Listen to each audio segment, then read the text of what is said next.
from Norway. His name is Viktor Hovland. This guy has now won back-to-back tournaments. In the last 2 weeks, he won BMW in Illinois, and he won the PGA Championship, which is a Grand Slam event, down at East Lake, Atlanta. He has made $21 million in 2 weeks. He is a young guy who's come out of nowhere. He was not even highly ranked as a young golfer in what would be high school in Norway. And he has arrived, and they've discovered him, and his career has taken off. So here we are in Atlanta at the PGA Championship. This guy storms to the front on Saturday and blows away the field. At one point, he had a 7-stroke lead. They never really caught up to him. And on the final day, with pressure, when Xander Schauffele was making a run and got within 3, he just started nailing shots. He was 7 under in the final 9 holes. Wow, I can't identify with that. I've seen you hit golf balls under my car. You can't identify with that at all. But think about that. He finished at 27 under par in the PGA Championships, Grand Slam Elite event. Now, the scoring's a little screwy. They give the top money winners bonus strokes to start, but he still wound up for the tournament. Bonus strokes? Yeah, he was 27 under. That's what the scorecard read. He shot 19 under for the 4 rounds, and he had 8 bonus strokes that are added on and became minus 27. Wow. It's kind of a screwball system they use to gimmick and gadget. But like I said, he was 7 under on the final 9 holes with guys chasing him. Now the burning question, because that shoots off now to what's going to happen next. On Tuesday, the final group of players will be named to the Ryder Cup golf team, which will go play the Europeans.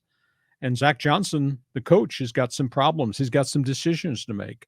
Now, Vic, of course, will play for the European side.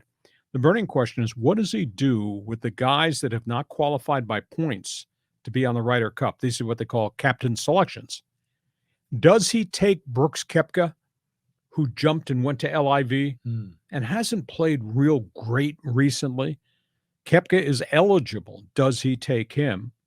Does he take Jordan Spieth, who's kind of rebuilt his career, has gotten a lot more competitive this year after kind of falling apart? Does he take Rickie Fowler, who's had some spurts, and he's been out on the back 40 for like 4 years in a row?